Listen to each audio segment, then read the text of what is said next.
Obviously not a title fight, but still a pretty big one, right? So talk about the fear right now and just kind of where this ranks as a career moment for you. It's definitely, I mean, it's up there. Beating Max, getting that interim belt, knocking out Conor on a pay-per-view main event. It's up there for sure. I'm happy, man. All the discussion kind of coming into this was like about your mental check, you know, and it was going to be a difficult mental battle versus necessarily just, you know, tactics and that sort of things. Was this a tough mental test to get in there that first minute and put all that behind? I wasn't even thinking about the first fight, honestly. But every fight's a mental test. You know, this stuff is scary, and you have anxiety in the locker room and the week of the fight. More so this one, man. Like training camp, all that stuff, it gets blocked out. That's all noise to me. But this freaking thing, dude, I'm sitting in a hotel for 2 weeks on Fight Island with nothing to do but think about the fight. You know, it's but like Conor said, I've got a lot of experience in this game, and like I've said, I just don't care anymore what anyone thinks. So it's whatever.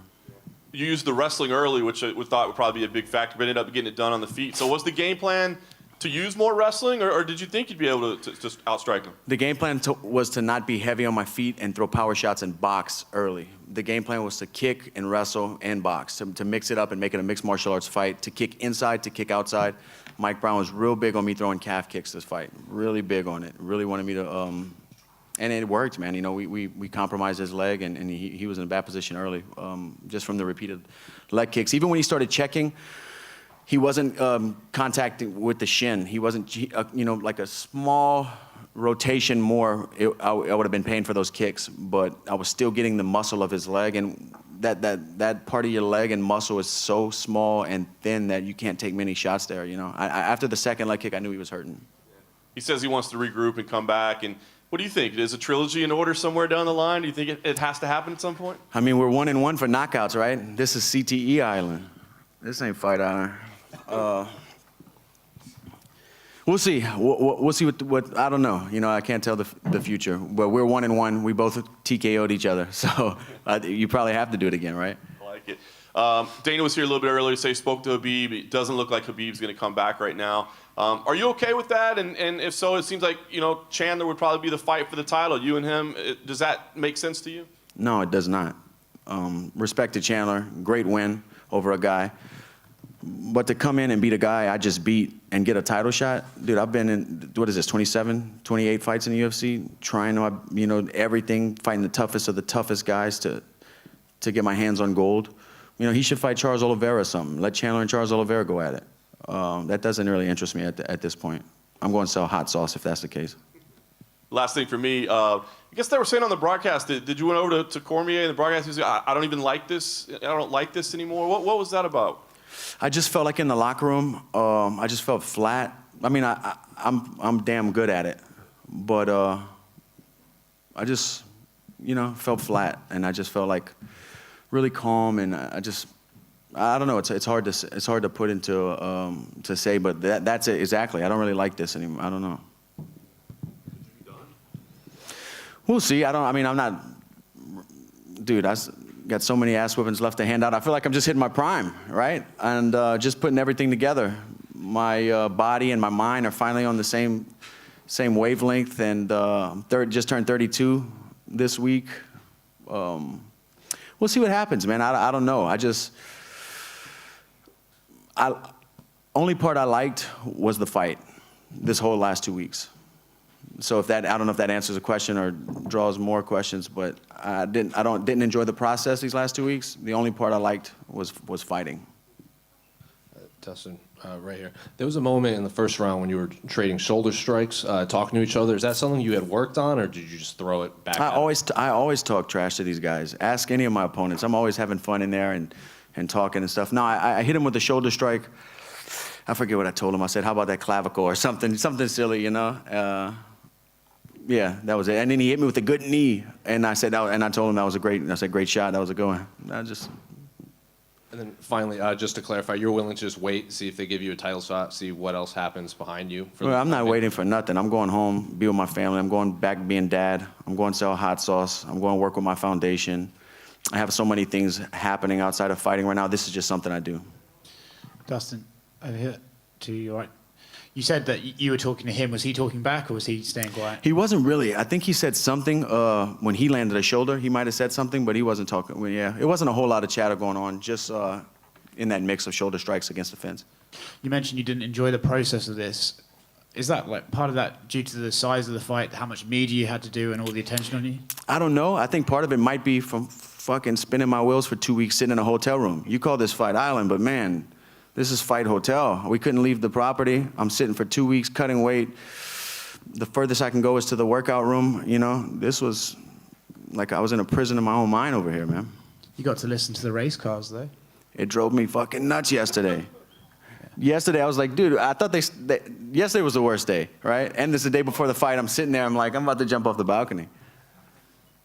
You mentioned that a fight with Michael Chandler doesn't really interest you at the moment. What does interest you? Would you rather just do a rematch with Conor? Would you like to look elsewhere? What does interest you? I mean, a rematch with Conor interests me.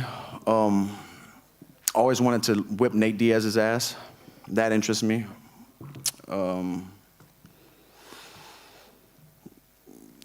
In fighting, that's about, I mean, I'm sure something will make sense, but just right now, I don't know.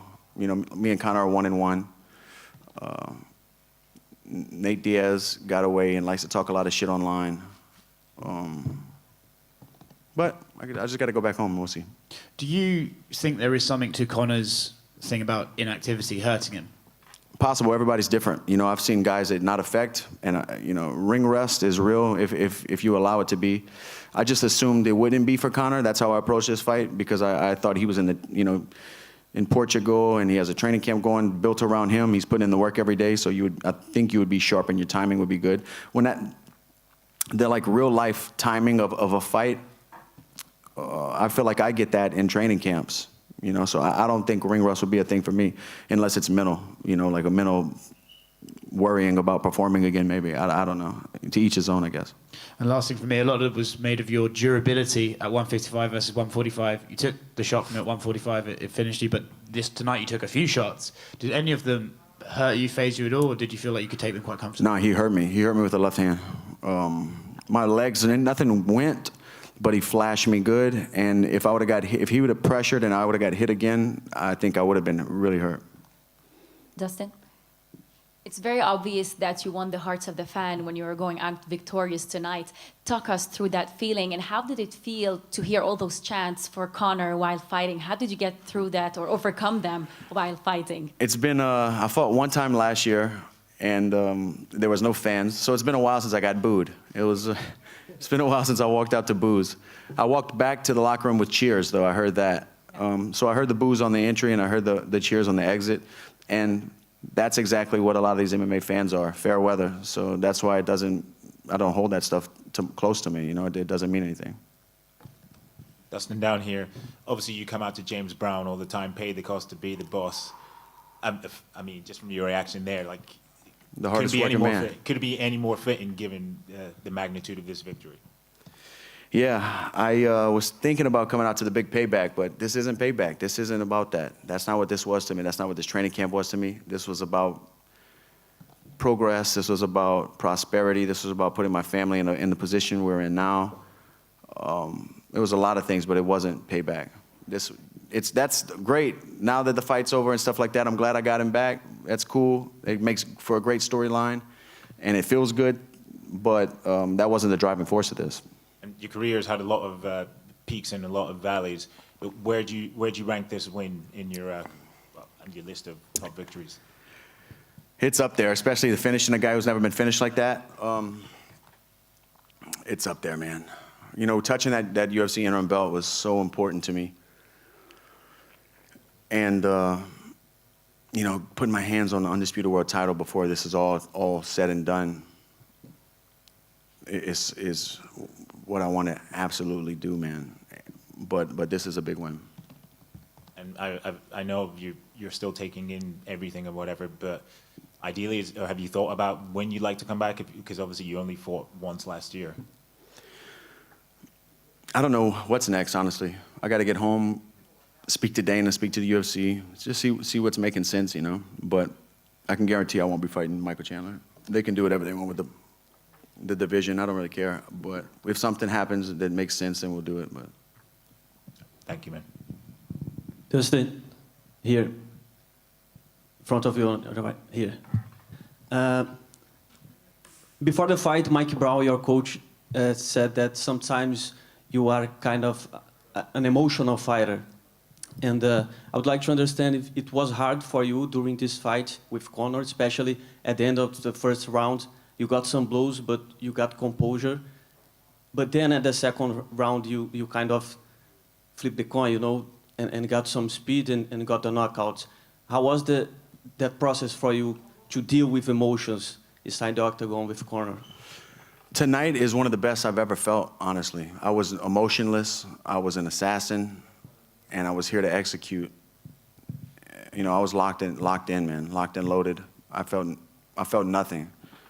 I felt very focused. It was a great feeling. Like I said, I didn't enjoy the warming up. I didn't enjoy the week of 2 weeks of sitting in a hotel room. But damn, when I let that dog out and I get in there and I perform, I can scrap, man, and I know I can, and it feels good. But it was no emotion.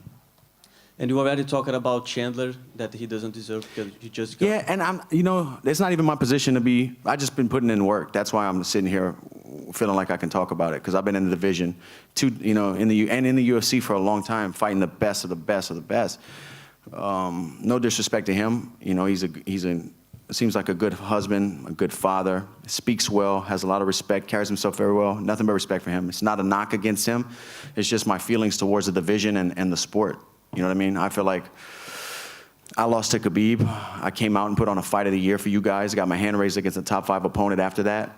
Then I come in here and Khabib doesn't want to come back. And I knock out, you know, one of the biggest fights you can get. I knocked this guy out too.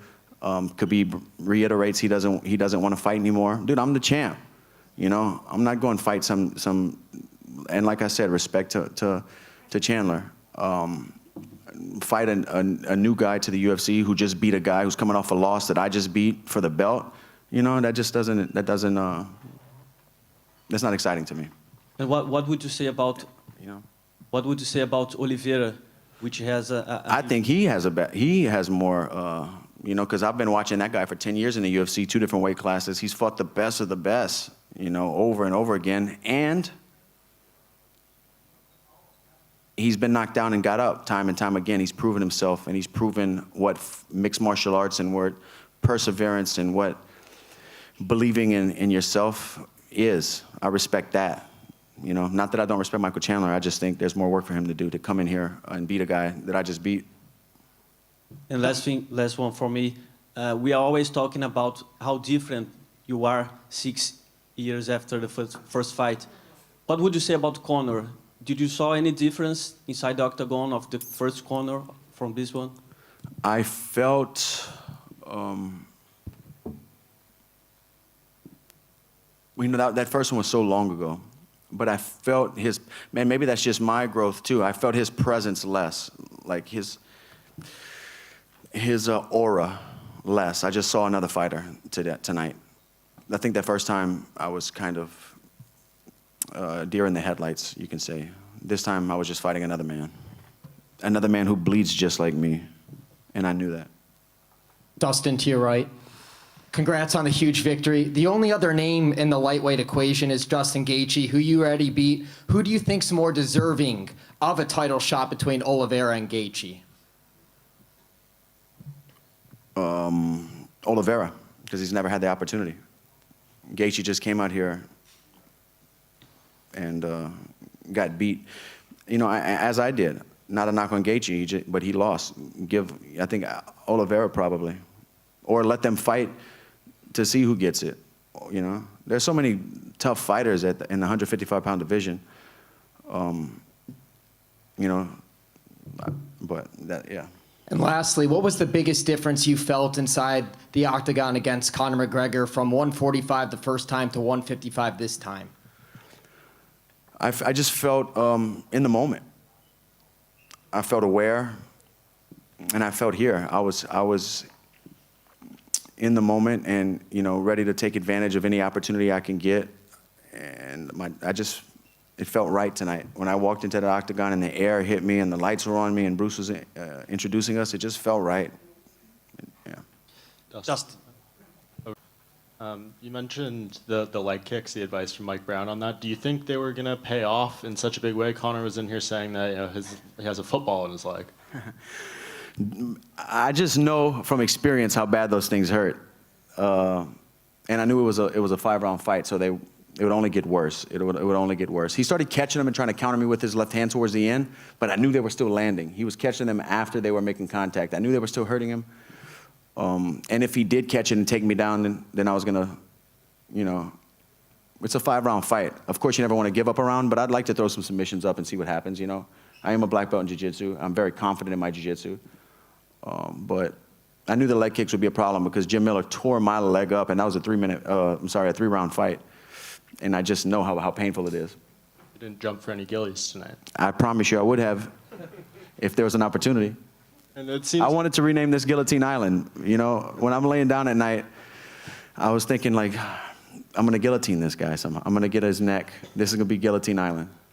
It seems kind of evident you're a little bit torn about your future. I mean, after this, you're in the top 10 for most wins in UFC history. You have the most knockouts in lightweight history.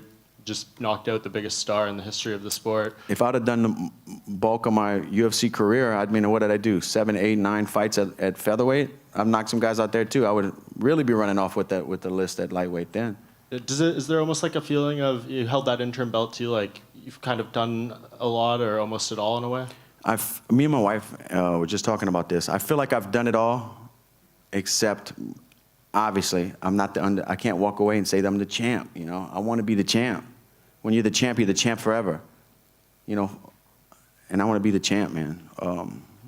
But yeah, I've seen the highest of the highs, the lowest of the lows in this sport, and I've built a very beautiful life for me and my family. I'm very proud of the work that I put in, and fighting is just something I do at this point in my career, like I just said. But I honor this. I don't take this stuff lightly, man. I really respect the opportunity, and that's why it's so close to my heart. And I think I can help so many other young children, and so many boys and girls, just troubled youth, with my foundation. They can fight their way out too. I did it, I'm just like them. I'm nothing special. If I can do it, anyone could do it. But I feel like if you introduce troubled kids to martial arts and to goals and just be a positive person around them, that it can change their life, man. This changed my life. And I just want to share that with people. You kind of took my next question a little bit there. I mean, I know there's aspects of this that you don't enjoy the most, but the fact that you got a $500,000 donation from Conor's team, you're going to raise a bunch of other money through your auctions and everything. Does that make maybe the things you don't like so much about it worth it? Yeah, because I know what I'm fighting for, and I know, of course I'm fighting for me and my family. First and foremost, I got to take care of me and mine. But everything else that I can put on my back and carry with me, because I'm doing it regardless. I'm going in there and fighting for my life regardless. As many people that can benefit from me getting in there, I want to stack it up, stack the weight on my back, and let me carry that in there with me. I want to give people a reason to cheer. I want to give people a reason to smile. That means a lot to me.